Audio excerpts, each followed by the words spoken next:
नीतीश कुमार के बयान पर फंस गया इंडिया गठबंधन। एनडीए का विधानसभा में धरना। मांझी पर नीतीश के बयान ने इंडिया गठबंधन को बैकफुट पर ढकेला।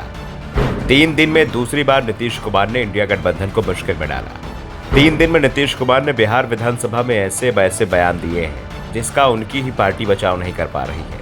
पहले तो उन्होंने सेक्स शिक्षा को लेकर आपत्तिजनक बयान दिया, बाद में जब बुरी तरह से घिरे तो दूसरे दिन माफी मांग ली, लेकिन अगले ही दिन जीतन राम मांझी को लेकर ऐसा बयान दे गए कि अब एक बार वो फिर घिर गए हैं। जीतन राम मांझी को पूरी पार्टी का साथ मिल गया तो दूसरी विधानसभा में मांझी धरने पर बैठ गए। उन्होंने नीतीश कुमार से माफी की मांग कर दी। दरअसल अब महागठबंधन को वोट खिसकने का डर लग रहा है। महागठबंधन को डर लग रहा है कि मांझी समाज का करीब 4% वोट ही उसके हाथ से न खिसक जाए।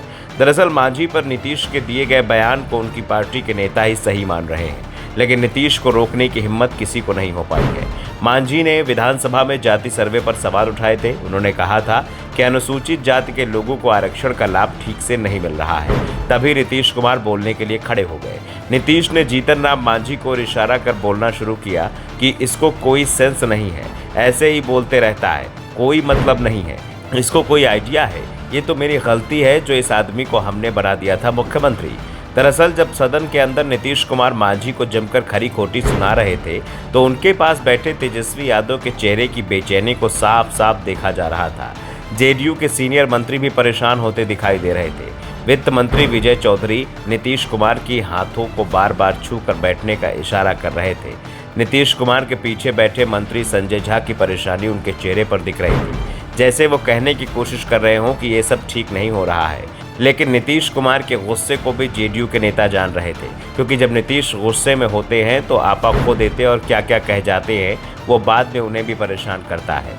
दरअसल नीतीश कुमार मांझी को विधानसभा में जमकर सुना रहे थे, इतिहास भूगोल सब याद दिला रहे थे। इस दौरान जेडीयू के सीनियर मंत्रियों की बेचैनी देखने लायक थी।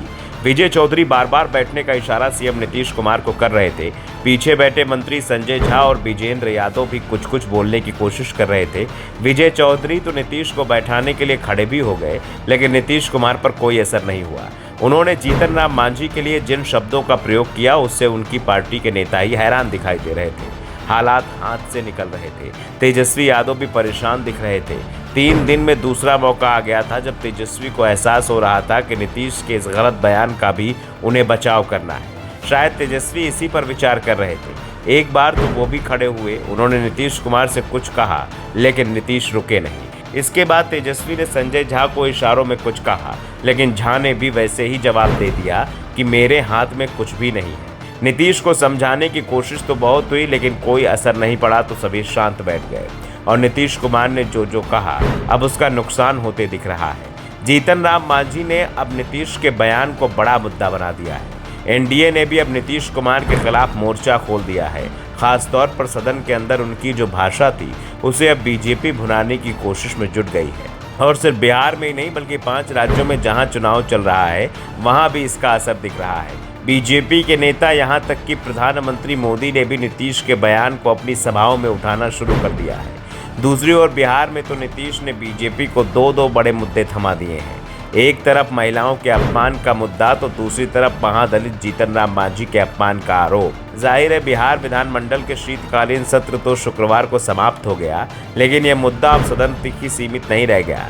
इसे बीजेपी या पूरी एनडीए कहिए सड़क पर लाने की तैयारी में है। Bureau report, the such India.